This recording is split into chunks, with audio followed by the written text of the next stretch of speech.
One of the toughest jobs of being an actor in India has to be handling press interviews. To be at your best behavior, cool, calm and collected when you're asked a range of invasive and inappropriate questions is extremely tough. Sometimes these lead to highly uncomfortable situations. So here is Tried and Refused Productions with 8 most awkward Bollywood interviews. Number 8 goes to Rakhi Sawant. Post the shocking news of Pratyusha Banerjee's suicide, Rakhi Sawant had held a press conference with various media outlets, and to everyone's surprise and curiosity, Rakhi had a ceiling fan right next to her. What followed was a series of strange and insane statements by the over-the-top celebrity. घर घर से ऐसे fan हटाना, ceiling fan हटाना ज्यादा जरूरी है और मोदी जी से रिक्वेस्ट करना चाहती हूँ कि घर घर में से सीलिंग फैन हटा दिया जाए. जान है तो जहान है.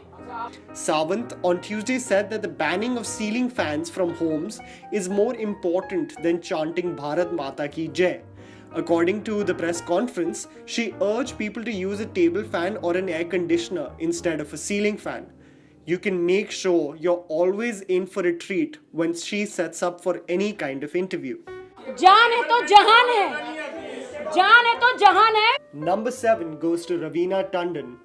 To be in the right space coupled by constant media attention is extremely tough. Raveena Tandon at a media event seemed to be frustrated with the way media turns things and seemed to have a one-on-one discussion on the bizarre and ridiculous nature of the tabloids. What goes on is a full-on rant about the media's coverage of her on the fashion police. And said, God, how can she dress like this at an event? I mean, are you all crazy? I can't wear a ghagra choli which I'm shooting like a gaon wali, go to an event. So now I've stopped. If I'm in a costume, I'm not comfortable either. To make matters worse, Raveena Tandon thought throughout that her venting was not being recorded. Record to nahi kar raha. Trust the media, it will never disappoint to record celebrities in their most vulnerable state. Number 6 goes to Anurag Kashyap. Anurag Kashyap at the book launch of Huddle by C.P. Surendran. After a very open and candid panel discussion about the book, Anurag Kashyap did the usual media Q&A session. But what was supposed to be a civil affair led to an unnecessary scuffle between him and an interviewer. The interviewer, after asking him whether he was displeased by certain profanities in the book, was called to show his face and have an open discussion with the press beside him. उनकी हर चीज से सहमत हूं, उनकी किताब से सहमत हूं. आप जो है दूसरों के शब्द मेरे मुंह में क्यों ठूसना चाह रहे हैं, मैं ये जानना चाहता हूं. नहीं, आप इस तरह से सवाल करेंगे, मैं आपके आज मैं आपका नाम लेके आपको बैन करूंगा, क्योंकि आप जबरदस्ती के सवाल पूछते हैं और जबरदस्ती आप उसको कंट्रोवर्सी बनाते हैं. आप अपनी शक्ल दिखाई मीडिया के सामने. आइए इधर आइए. ये आप सवाल पूछिए मुझसे. चलिए खड़े हो. There is something called as oversex and written in the book. Not only did this lead to an awkward and uncomfortable conversation, but the interviewer gets schooled with his lack of knowledge and urgency to create controversy. The discussion that happened here. No. Have you read the book?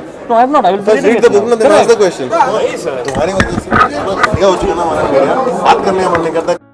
Number 5 goes to Alia Bhatt. Something that seems to have never left Alia Bhatt whenever she does interviews is the parading general knowledge questions due to her big slip-up in Coffee with Karan. A person can only handle repetition and condescension for so long. At a red carpet interview during an award show, an interviewer confronted her asking whether she knew why Holi was celebrated. तुम्हें south Africa का president पता है? हाँ, Singapore का president पता है? हाँ, China का president?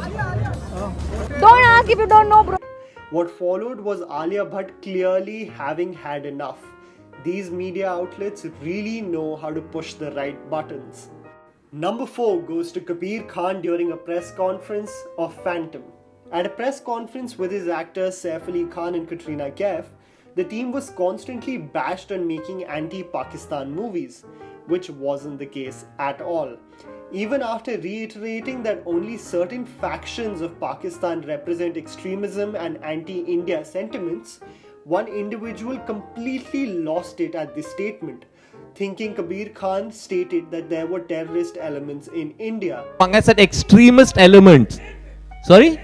Name who? 1 second. I think First. just a minute, sir. First, 1 sec. Listen. First, do not talk to me like that. I do not appreciate it. Okay? Come over here. Let me see your face and have a normal conversation. Do not get into this. Taking it way out of proportion and just bombarding the proceedings with shouting. Talk about creating a scene. Number 3 goes to Aishwarya Rai Bachchan on David Letterman. This is one interview which is a blast from the past. At this time, Aishwarya Rai was buzzing on the international scene with Oprah interviews and many offers to star in Hollywood movies. When she was called to David Letterman to talk about her movie Pride and Prejudice, what could have been a fun discourse with an old white man and a beautiful and more importantly intelligent Indian woman turned out to be a patronizing and douchey interview. Language, yeah. And how many languages do you speak? Well, I can speak about 4 languages. What are those? And Hindi, Marathi, my mother tongue Tulu, and broken Tamil as well. Wow. It's just crazy because here in the United States, we speak English. I'm right about this. Globally, you're an enormous star, aren't you? You could go to any place on the globe. No, it just evokes from you, so. No. But now, how did you get into your first... by the way, do you live with your parents? Is that true? Yes. Now, is that common in India for older children to live with their parents? What has to be said is that Aishwarya Rai was as graceful as ever and was a very charming representative of the rich and diverse country. It's fine to live with your parents because it's also common in India that we don't have to take appointments with our parents to meet for dinner. So.